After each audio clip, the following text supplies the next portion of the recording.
ने अपनी मां से कहा, मां मैं जनता कार बनाऊंगा, तो उसकी एक ख्वाहिश पूरी करने के लिए सरकार की सारी तिजोरियां खोल दी गई। जब उस बेटे ने कहा, मां मैं देश संभालूंगा, तो सारे राजनेता उसके सामने हाथ बांध कर खड़े हो गए। ये लड़का था संजय गांधी और उसकी मां थी इंदिरा गांधी।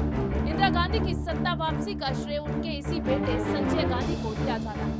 1980 में संजय गांधी को इंदिरा गांधी ने कांग्रेस का महासचिव घोषित कर दिया। संजय को सियासत की तरह ही अपनी निजी जिंदगी में भी खतरों से खेलने का शौक है। वो जब सड़क पर गाड़ी लेकर निकलते तो नौजवान लड़के भी उन्हें टकटकी बांधे देखते। लेकिन एक दिन वो आया जब संजय गांधी को उनका खतरों से खेलना भारी पड़ गया और प्लेन क्रैश में उन्होंने अपनी जिंदगी गंवाई।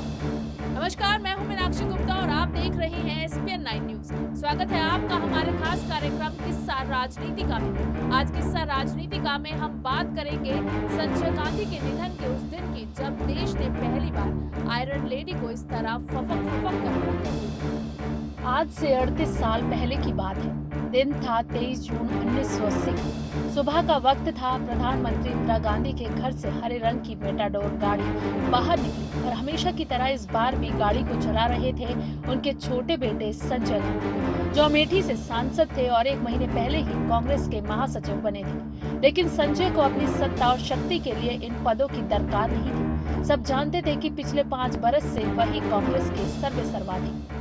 बहरहाल संजय घर से निकले। जल्दी में मां को बाय भी नहीं हुआ। बेटा वरुण सो रहा था, 3 महीने 10 दिन का बच्चा। पत्नी मेनका उसे संभालने में लगी। संजय पहुंचे 1 किलोमीटर दूर सफदरजंग एयरपोर्ट। यहाँ उनका इंतजार कर रहे थे दिल्ली फ्लाइंग क्लब के चीफ इंस्ट्रक्टर सुभाष सक्सेना और एक मशीन, लाल रंग की शोक चिड़िया, एक नया एयरक्राफ्ट पिट्स S-2A, हल्का इंजन, कलाबाजी खाने के लिए मुफीद विंग्स। संजय को लगता था जैसे सब कुछ शाश्वत हो। उनके लिए खतरों से खेलना कोई बड़ी बात नहीं थी। इंदिरा के करीबियों ने कई बार संजय की इन हरकतों के बारे में इंदिरा को बताया भी, लेकिन अपने जिद्दी बेटे के आगे बेबस मां कुछ नहीं बोल पाई। संजय की बस एक चीज मुफीद नहीं थी, संजय का रवैया। सियासत की तरह फ्लाइंग में भी वो दुस्साहस की हद तक लापरवाह और जोखिम लेने वाले थे। अक्सर सुरक्षा नियमों को तोड़ते थे। कहने वाले तो ये भी कहते हैं कि जूतों के बजाय कोल्हापुरी चप्पलों में ही प्लेन उड़ाने लग जाते थे। संजय की मां इंदिरा को तमाम ब्यूरोक्रेट्स और नेताओं ने इस बारे में बताया, मगर बात संजय की थी, जिसकी जिद के आगे पहले भी एक बार बेबस मां ने पूरे देश को रहन रख दिया। यहाँ तो सिर्फ कुछ नियमों भर की बात थी, मगर नहीं, बात 2 जिंदगियों की, जो सुबह 7:15 बजे उड़ान भर चुकी थी। कुछ ही मिनटों में वो अशोका होटल के ऊपर गोल नाच रहे थे। एयरक्राफ्ट अपने नाम के मुताबिक काम दे रहा था, लेकिन 10 मिनट बीतने के बाद संजय इसे खतरनाक ऊंचाई पर लाकर गोते खिलाने लगे और उसके भी कुछ मिनटों के बाद उनका नियंत्रण खत्म हो गया। और फिर घर घर की आवाज करता हुआ डिप्लोमेटिक एनक्लेव में संजय गांधी के घर से कुछ ही मिनटों की एरियल दूरी पर पिट्स क्रैश कर गया। सिर्फ कुछ ही सेकंडों में वहां सैकड़ों की संख्या में भीड़ जमा। 15 मिनट के मौके पर एम्बुलेंस और एयरक्राफ्ट पहुंचे। डालियां काटी गई। प्लेन के मलबे के बीच से संजय और सुभाष की लाश निकाली।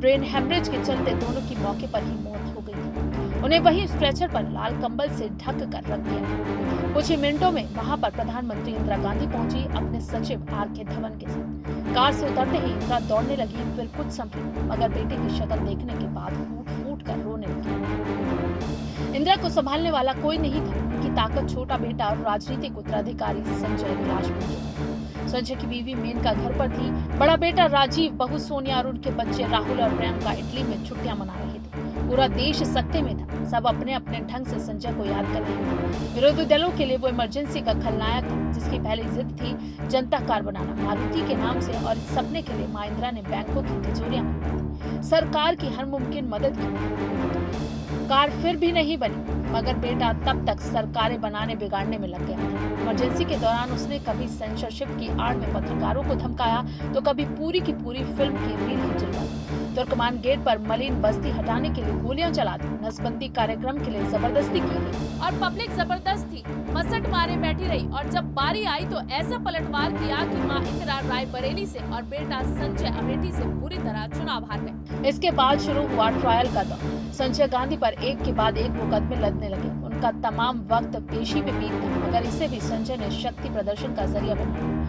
अदालतों में उनके बाहुबली युवा समर्थकों का हुजूम जुटा। ऐसा लगता गोया कोर्ट रूम नहीं संजय का दरबार सज रहा हो। एक रोज 11 महीने की सुनवाई के बाद दिल्ली की 30 हजारी कोर्ट के जज वोहरा ने उन्हें किस्सा कुर्सी का मामले में 1 महीने की सजा सुनाई और इसके बाद जमानत भी नहीं दी। संजय गांधी जो 1 साल पहले तक देश के हर खड़कते पत्ते को इजाजत देता था, दिल्ली की जेल में था। कुछ रोज बाद उन्हें ऊपरी कोर्ट से जमानत मिली। 1980 के चुनाव में उन्होंने मम्मी को वापस पीएम बनाने के लिए सब पत्ते सही फेंके। युवाओं को जमकर टिकट बांटे गए। जनता सत्तारूढ़ जनता पार्टी के पंटर बाट से तंग थी।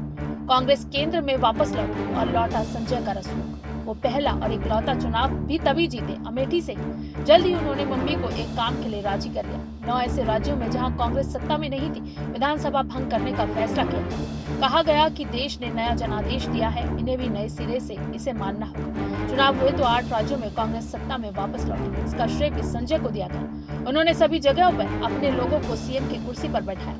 संजय के राज्यारोहण की तैयारी शुरू हो चुकी थी। वो अपना राजनीतिक कौशल जाहिर कर चुके थे। ये तय था कि अब कांग्रेस में वही होगा जो संजय चाहेंगे।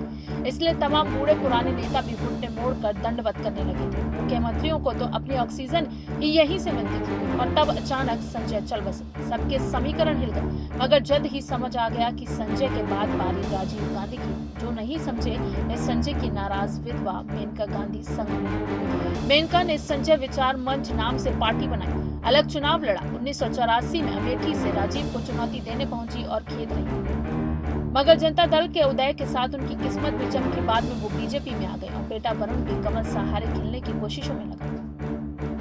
संजय गांधी की मौत भी उनकी जिंदगी तरह थी, अचानक, क्रूर, सबको चौंकाने वाला। और उनका जनाजा उनके राजनीतिक कद की गवाही दे रहा था। हर राज्य का मुख्यमंत्री चिता के 200 मीटर के दायरे में मौजूद था। दिल्ली में मौजूद हर देश का प्रतिनिधि कतार लगाकर खड़ा था। रेडियो पर प्रोटोकॉल तोड़ते हुए शोक धुन बज रही थी। अगले रोज यानी 24 जून को मद्रास में पूर्व राष्ट्रपति वीवी गिरी का भी निधन हुआ। मगर उस तरफ किसका ध्यान होता? संजय ने आखिरी बार अपनी तरफ पूरा ध्यान खींचा और चले। मारुति बनाने की चाह रखने वाले मारुति नंदन की तरह हवा में उड़ना चाह रहा था। मगर वो ईश्वर थे, उन्हें गिरने का भय नहीं होता। ये इंसान था जिसके अंत के लिए एक चूक काफी थी। किस्सा राजनीति का में अगर आप किसी और किस्से के बारे में जानना चाहते हैं तो हमें कमेंट बॉक्स में जरूर बताएं। और अगर आपको हमारा ये वीडियो पसंद आया है तो इसे लाइक, शेयर एंड कमेंट जरूर करें। साथ ही साथ हमारे चैनल SPN9 न्यूज को भी जरूर सब्सक्राइब करें।